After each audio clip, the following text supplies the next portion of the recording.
Bueno, muy buenos días a todos. Muchas gracias por estar aquí compartiendo este espacio con nosotros. El día de hoy me voy a permitir presentar un trabajo que es colectivo. El equipo de trabajo estuvo conformado por casi 15 personas, entre profesores, alumnos y gente externa a la universidad, y es por eso que está aquí Elena, que fue uno de los miembros del equipo de investigación de los alumnos. Ella ya egresó, ella trabajó durante su desarrollo integral de productos, porque ella también va a hacer algunas aportaciones con respecto al trabajo que hicimos en conjunto. La primera, por favor. ¿Cómo fue el inicio del proyecto? Es muy importante porque lo que ocurre muchas veces con los proyectos de desarrollo sustentable es que se enfoca uno en alguna de las aristas del proyecto, y sobre todo suele empezar mucho las cuestiones ambientales y a veces se pierden de vista las cuestiones sociales y económicas. El proyecto de Chimalhuacán empezó como una solicitud al maestro Alejandro Ramírez, que es miembro del equipo de investigación, para el rediseño de un mototaxi para personas con movilidad reducida. La norma en el Distrito Federal acaba de cambiar, hace un año, casi cuando iniciamos los trabajos. Ahora las personas con discapacidad ya no se les llama personas con discapacidad, sino cambia a personas con movilidad reducida, y esto engloba a todas aquellas personas que tengan algún problema para poderse desplazar, desde mujeres embarazadas, niños, personas con lentes, por ejemplo, personas que no ven bien, personas que no pueden entender el español y por lo tanto se les dificulta, por ejemplo, entender hacia dónde van. Todas esas personas están englobadas dentro de esta categoría. Entonces, la solicitud inicial fue el rediseño de un transporte tipo mototaxi. Sin embargo, cuando empezamos a hacer el estudio de caso, porque el profesor Alejandro nos hizo favor de invitarnos a este proyecto, empezamos a hacer una revisión del estudio de caso. Las que sigue, por favor. Y encontramos que los problemas de movilidad para las personas con movilidad reducida se acentúan obviamente en los municipios económicamente deprimidos. La Ciudad de México tiene hasta cierto punto resuelto un poco el tema de las personas con movilidad reducida, obviamente no a 100%, pero estaba el tema del taxi preferente, las normas para personas con movilidad reducida en Metrobús, hay esquemas que nos permiten pensar que hay ciertas opciones para la movilidad. Sin embargo, esto es absolutamente inexistente, sobre todo en los municipios de la periferia de la Ciudad de México. Y entonces es por eso que empezamos a trabajar y empezamos a ver que en municipios como Chimalhuacán tienen enormes vacíos en cuanto al transporte. Lo que ha sucedido ahí es que hasta hace pocos años había una absoluta ausencia del Estado con respecto al tema de la movilidad. Hasta hace un año, cuando empezamos el proyecto, empezó a operar el Mexibus sobre las avenidas principales de Chimalhuacán. Sin embargo, sigue habiendo enormes problemas para poderse trasladar hacia el interior de la comunidad. Es decir, el Mexibus te deja en la avenida principal, pero tu casa está a 20 cuadras de la avenida principal. Y entonces ya para trasladarte de ese punto hasta tu casa, pues te cuesta muy caro si tomas una combi. Y a veces las combis no quieren subir porque es peligroso, porque no están pavimentadas las calles, y entonces eso implicaba una serie de problemas que van más allá del diseño de la infraestructura de transporte nada más. La que sigue, por favor. Por otra parte, empezamos a ver el contexto del municipio. Es uno de los más complejos dentro de la entidad. Mientras nosotros estábamos trabajando, se emitió una alerta de género para Chimalhuacán, ¿no? Tiene un alto índice de feminicidios, violencia, es decir, es un municipio muy complejo en su tejido social, político, histórico. Han tenido una conformación histórica también muy violenta, y lo hace ser una comunidad muy distinta al resto de las comunidades en el Estado de México. ¿Por qué? Porque su conformación histórica nos dice que la mayoría de la gente está ahí porque vienen de otras entidades y están ahí por clientelismo político. Es decir, la gente llega ahí porque son miembros de Antorcha Campesina o del Frente Popular Francisco Villa, y entonces te dan un terreno ahí y tú vas y te asientas ahí. Lo cual ha hecho que exista una lucha entre la gente de Chimalhuacán Pueblo, que son como la gente que estaba ahí originalmente, y la gente que ha llegado a asentarse por este clientelismo político. Y entonces el tejido social está prácticamente roto y el capital social prácticamente no existe. Entonces eso nos hizo replantearnos el proyecto porque nosotros pensábamos que en un contexto tan complejo como este, pues nosotros desde la universidad podríamos rediseñar un mototaxi desde las premisas que nosotros estamos acostumbrados a abordar en el proyecto, pero pues que realmente eso poco o nada quizá iba a abonar a la situación en Chimalhuacán. ¿Por qué? Los mototaxis en Chimalhuacán operan como no están apoyados por el Estado, operan como una solución que se ha dado desde la comunidad a los problemas de transporte. Los mototaxis son totalmente ilegales, operan en la informalidad, en la semi-informalidad, porque están organizados y regidos por estos dos grupos políticos. Los que controlan las bases de mototaxis son el Frente Popular Francisco Villa y la Antorcha Campesina. Entonces, sin embargo, la gente los usa a pesar de que reconocen que son inseguros, que los asaltan, que se voltean, que chocan, que los conductores, la mayoría son jóvenes, inexpertos. A pesar de todo lo que la gente reconoce, siguen pensando que es una opción de transporte porque es muy económica. Y entonces, durante el proceso de investigación empezamos a encontrar muchas cosas, como desde que la gente tiene su mototaxista de confianza y entonces le hablan a que vaya y recoja a los niños en la escuela porque sale mucho más barato a que vaya la señora. Es decir, en una economía en donde los recursos disponibles para el transporte son muy escasos, el mototaxi ha resultado ser una solución real a los problemas. Y entonces, en ese contexto, nosotros decidimos abordar el proyecto desde otra perspectiva. Bueno, este es alguno de los aspectos de Chimalhuacán. Entonces, el proyecto cambió, ¿no?, y amplió sus objetivos al desarrollo de un sistema de movilidad puerta a puerta que me permitiera detonar el desarrollo comunitario sustentable. Entonces ya no íbamos a hablar solamente de rediseñar el mototaxi objeto, sino desarrollar un sistema producto-servicio, pero que más allá de únicamente pensar en el transporte puerta a puerta, el transporte puerta a puerta es aquel que nos iba a llevar del Mexibus, por ejemplo, hacia ya las casas, ¿no?, que están al interior de Chimalhuacán, pero que nos permitiera hablar de poder detonar realmente desarrollo sustentable. ¿Qué quiere decir? Pues este desarrollo que contempla todas las aristas, social, económica y ambiental. Entonces, decidimos abordarlos desde la perspectiva de la innovación social para el desarrollo sustentable. La innovación social es uno de los elementos más importantes que se han venido trabajando en la última década en diferentes países y hay muchos reportes en la literatura. Por ejemplo, Finlandia encabeza las investigaciones en innovación social, seguido del Politécnico de Milán, ¿no? Se han hecho muchos proyectos tanto en Europa como en África y algunas cosas en Brasil, ¿no?, con Aguinaldo dos Santos al frente. Y entonces nosotros decidimos que íbamos a ver cómo podíamos incorporar el concepto de innovación social para el desarrollo de un proyecto. Nosotros entonces partimos ya como para hacer una estructuración teórica que le diera forma al proyecto del concepto de desarrollo sustentable, ¿no?, que todos conocemos, que fue dado por el informe Brundtland, esta idea de satisfacer las necesidades del presente sin comprometer la capacidad de las futuras generaciones de satisfacer las propias. Yo sé que actualmente el concepto de desarrollo sustentable ha evolucionado muchísimo, pero nosotros decidimos que íbamos a tratar de empezar a hacer una categorización teórica desde el inicio del concepto.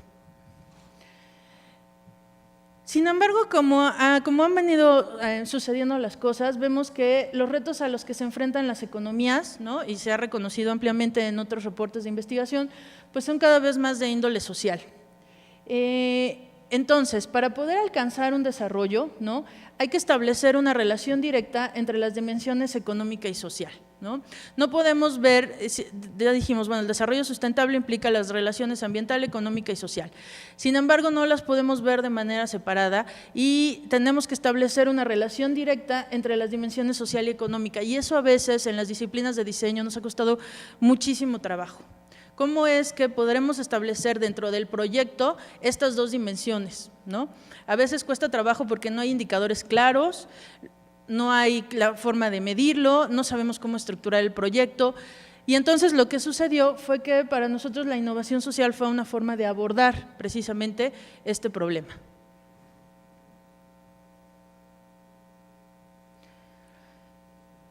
La innovación social, como nosotros la hemos estado trabajando, ¿no?, es el proceso de implementación de nuevas ideas que dan solución a necesidades sociales que no han sido atendidas ni por el sector público ni por el sector privado, utilizando modelos económicos alternativos. Esto es muy importante. A diferencia del diseño social, Mancini tiene por ahí un escrito en donde hace la diferencia. A diferencia del diseño social, no se trata de ir a hacer proyectos nosotros y financiados por la universidad para la comunidad. De lo que se trata es de generar modelos económicos desde la perspectiva de las economías sociales, para que estos modelos de negocios o de emprendimiento social puedan funcionar dentro de las comunidades de manera autónoma, que no tenga que haber un financiamiento externo por parte de la universidad, del gobierno, sino que puedan funcionar de manera autónoma y eso pueda garantizar su sostenibilidad, no su sustentabilidad, su sostenibilidad económica en el tiempo. Y entonces, a partir de ahí, poder atender estas necesidades que obviamente existen, pero no han sido atendidas ni por el mercado ni por el Estado, como es el caso del transporte en Chimalhuacán. Bueno, y entonces ahí podemos ver algunos aspectos de cómo funciona el sistema de mototaxi y cómo va entre los coches, entre las combis. Algo que es muy importante decir es que en Chimalhuacán, por ejemplo, ahora cuando hicimos la investigación, hicimos el cruce de datos duros, empezamos a ver que, por ejemplo, no hay mucha matrícula, o sea, no hay muchos coches, la gente no posee coches de manera general, porque la economía quizás no se los permite, pero no hay muchos coches registrados en Chimalhuacán, y lo podemos ver también en sus calles. Tampoco hay taxis privados, el servicio de taxi como nosotros lo conocemos prácticamente es inexistente en Chimalhuacán, y lo único que hay son esas combis y esos mototaxis que son prácticamente los que transportan a las personas y que además son una fuente de ingreso al interior de la comunidad real. Muchos jóvenes, Chimalhuacán tiene un problema enorme de deserción escolar. La matrícula de secundaria, de primero de secundaria a tercero de secundaria, prácticamente el 60% de la matrícula desaparece de un salto a otro, y eso de un año a otro, y eso lo estuvimos corroborando en diferentes datos duros y vimos que efectivamente la escolaridad de los jóvenes en Chimalhuacán no supera en un 60% la secundaria inconclusa. Entonces tenemos jóvenes cuya única alternativa de empleo al interior de la comunidad pareciera ser el mototaxi, que además es un sistema de transporte, pero que no está legalizado, y que entonces está ahí como flotando. Entonces, como les decía yo, lo que está sucediendo en el mercado implica la adopción de las ideas del sector social, la colaboración, la cooperación, las redes basadas en la confianza y la participación del usuario. Un elemento muy importante de la innovación social es el empoderamiento de los usuarios. No pretendemos generar comunidades pasivas que solamente reciban los resultados o los beneficios, sino que se conviertan actores y agentes de cambio social para la comunidad. Bueno, y entonces, recuperando de la literatura, existen etapas de innovación social. Estas son las etapas de Murray y las etapas, Mulligan ha trabajado en los dos equipos, pero han generado dos modelos en donde uno empieza con, la principal diferencia es que en uno empieza con generación de ideas y si se fijan en el primer modelo, que es el de Murray, dice prontitud, inspiraciones y diagnósticos, y el segundo empieza a partir de la generación de ideas. Nosotros, y lo que se ha reportado en la literatura internacional, estamos de acuerdo en que lo primero que hay que elaborar es un diagnóstico certero de la comunidad, para después poder partir a las propuestas e ideas, creación de prototipos y pilotos, sostenibilidad, que hace referencia a poder sostener el modelo en el tiempo, ampliación y difusión y el cambio sistémico. Entonces, la que sigue, por favor. Nosotros empezamos a partir de cómo arrancamos un proceso de innovación social. Pues empezamos a partir de la identificación de necesidades, pero desde la perspectiva de la comunidad y su entendimiento como uno de los elementos fundamentales para poder abordar los problemas reales de diseño. Lo que se reporta en la literatura es que hay dos formas de aproximación desde la perspectiva de la innovación social a un proyecto de esta naturaleza. O puede ser trabajo en campo con la comunidad y hacer sesiones participativas, o puede ser a través de la etnografía, que también implica participación de la comunidad, pero a otro nivel. Nosotros lo que hicimos fue aplicar herramientas que provienen del diseño centrado en el usuario, que son herramientas de etnografía, para poder abordar este primer acercamiento con la comunidad, porque es muy difícil entrar a la comunidad. Como ya dijimos que hay un enorme clientelismo político, es una comunidad que donde no hay red, es muy difícil establecer tejido, y entonces por eso es que iniciamos desde una aproximación etnográfica. Y entonces, a partir de ahí, pues pretendimos hacer un entendimiento profundo, ¿no?, de la comunidad y cuál es realmente su situación de vida. La que sigue, por favor. Y entonces, a partir de ahí, bueno, este ya es más adelante, inspiración, ideación e implementación. La que sigue, por favor. Entonces, lo que se trata, o el uso de instrumentos etnográficos, es para tratar de comprender lo que las personas dicen, hacen, piensan y sienten. Y lo más importante para nosotros durante este proceso fue tratar de entender los significados detrás de sus acciones, nociones, percepciones y emociones, pero desde una perspectiva sistematizada, como a través de las herramientas precisamente que da una disciplina como la etnografía. La que sigue, por favor. Entonces utilizamos básicamente dos herramientas que fueron observaciones y entrevistas para tener una inmersión precisamente en la vida y la experiencia de las personas. La que sigue, por favor. Y entonces, bueno, Elena les va a explicar cómo fue esta aproximación y la aplicación de la metodología en nuestro caso de estudio.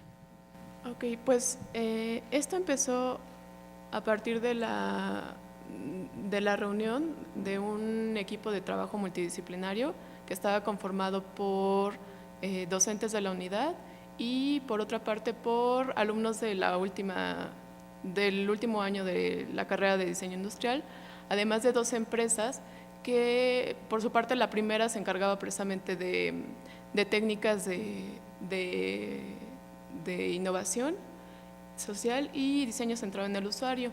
En cuanto a la otra empresa, que también nos estuvo ayudando durante todo este proceso, era una que se especializaba en sistemas de movilidad. Cuando se empezó a realizar este proyecto, lo que se hizo fue empezar a hacer una identificación de los actores que eran los que nos iban a aportar la información para desarrollar este proyecto, y se dividió en 5 actores.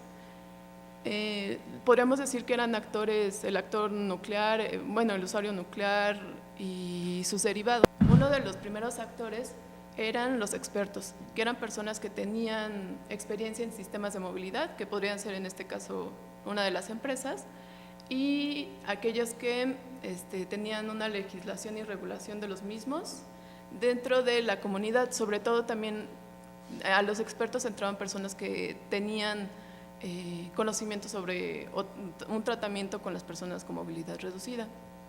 En cuanto a las personas con movilidad reducida, eran todas aquellas que, como había dicho la maestra, tuvieran algún problema o dificultad para moverse con normalidad.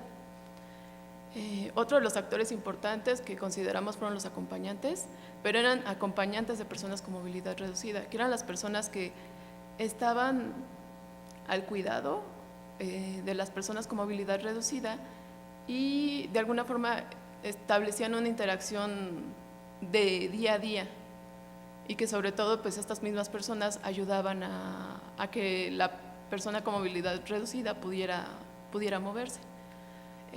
Otro de los actores importantes fueron los observadores. Estos observadores eran las personas que nos iban a dar la información desde su perspectiva, pero que nos iban a permitir ver cómo se realizaban las dinámicas dentro de Chimalhuacán, porque como les habíamos mencionado, era difícil entrar en la comunidad, y sin embargo estas personas nos podíamos acercar a ellas y nos iban a permitir entender cómo era que se daba la situación al interior de Chimalhuacán. Y por último, los conductores de transporte público. Estas se tomaron desde los conductores de los camiones, los conductores de los mototaxis y sistemas como los taxis, pero como también decía la maestra, pues esos eran muy pocos. Una vez que se estableció esta lista de actores principales, había que hacer una entrevista, que a diferencia de las entrevistas, la mayoría de las entrevistas que dicen ¿cuál es tu nombre? ¿Cómo te llamas? Estas eran entrevistas profundas que precisamente se centraban en técnicas de investigación etnográfica, y estas entrevistas trataban de ir dirigidas a cada uno de los actores a partir de 5 temas. Estos 5 temas se le daba a cada uno de los actores. Por ejemplo, si iba la persona con movilidad reducida, se trataba de entender quién era, pero no solamente quién era, sino entender en qué contexto se encontraba, cómo era su entorno, qué sistemas de transporte utilizaba. Y eso se hacía a partir de, bueno, los 5 temas que se tomaban para cada uno de estos actores era la descripción de la persona, que era, como les decía, para conocerla; la segunda, que eran las características del contexto; la relación de la persona con su entorno y el contexto; la relación de las personas con movilidad reducida y el transporte o la movilidad al interior de la comunidad. Cuando se empezaron a hacer estas entrevistas, fue un poco complicado porque las personas, como estaba esta situación de mucha tensión política, se hacía complicado porque muchas veces nos confundían como si éramos encuestadores o teníamos algún rol político. Sin embargo, conforme se le iba explicando a la gente, esto se aclaraba y las personas se mostraban accesibles. De tal forma que cuando hacíamos estas entrevistas podíamos percibir a los habitantes y entender sus dinámicas en el momento en que las empezábamos a escuchar.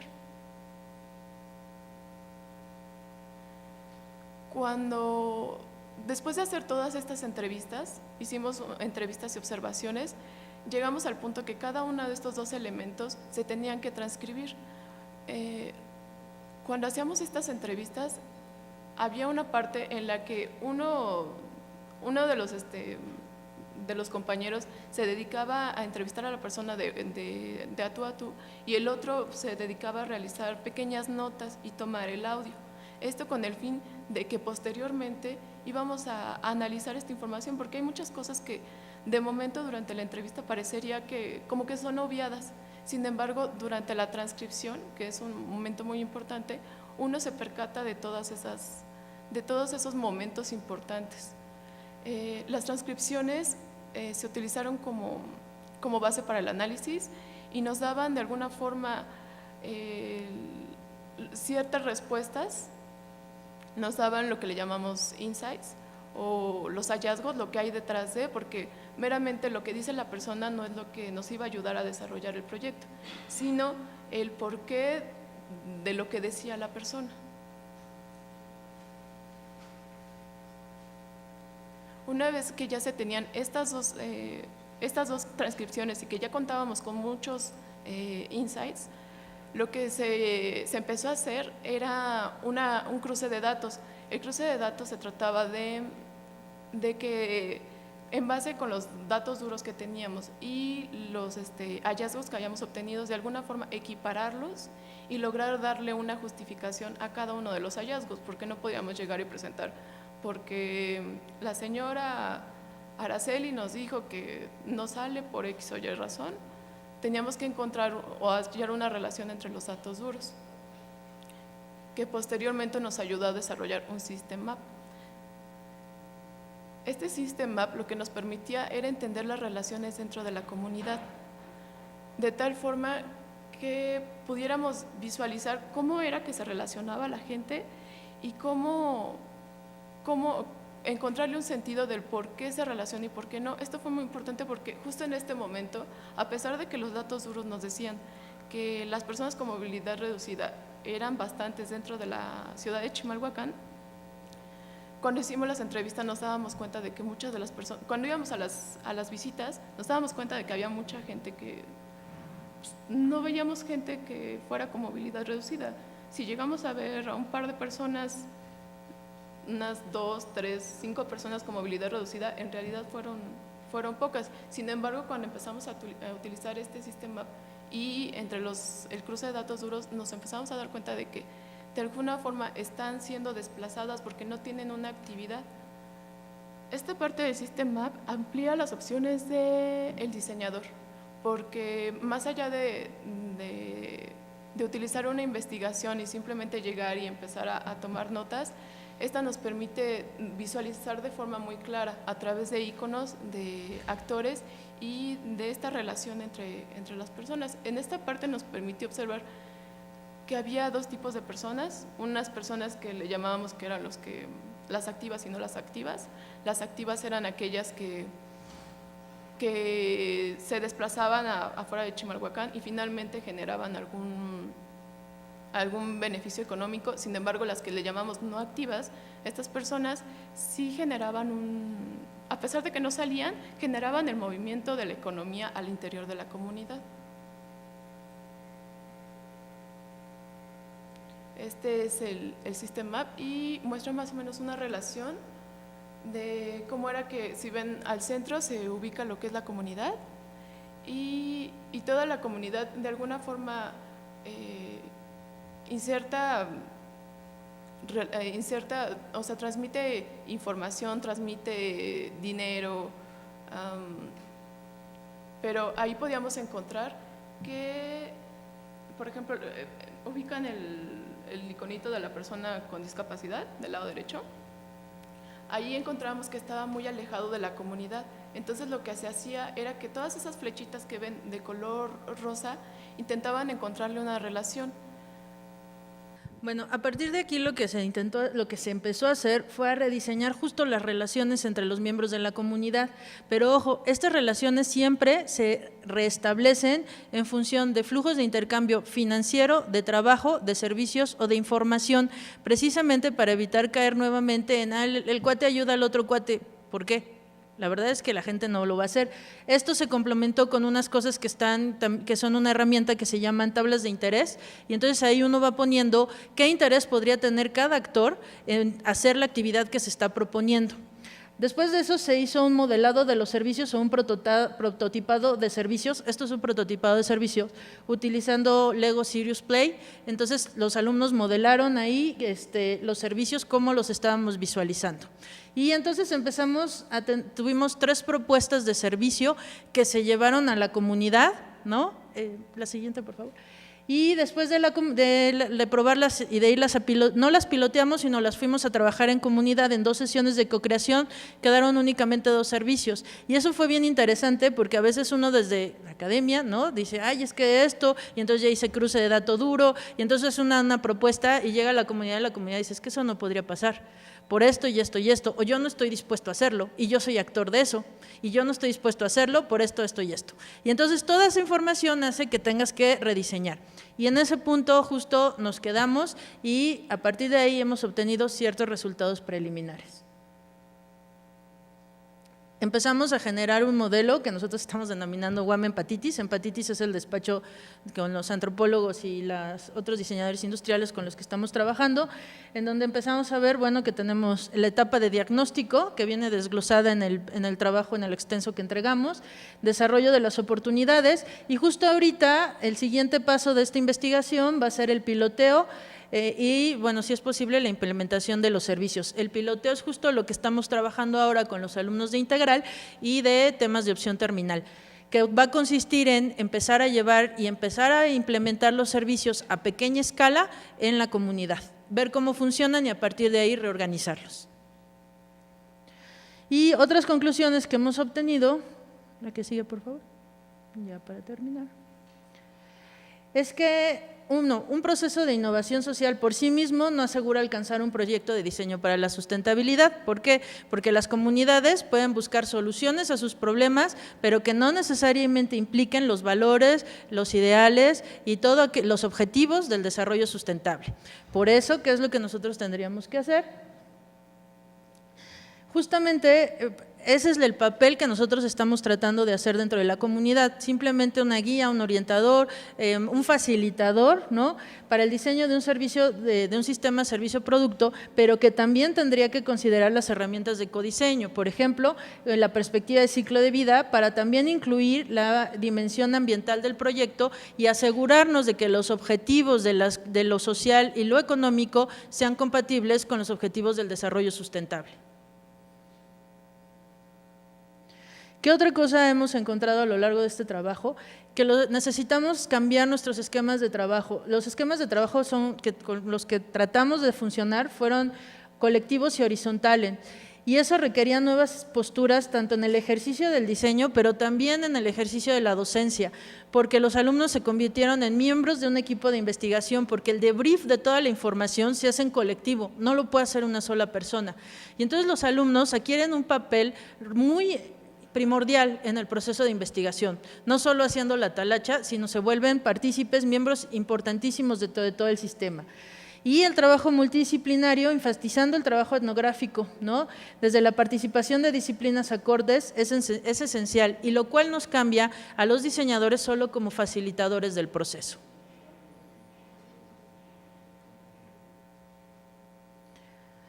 Y bueno, los alumnos, decíamos, apropian su propio expertise, ¿no? Para el análisis de la información se requiere colaboración colectiva y para poder obtener un mapa realmente multidimensional del caso de estudio.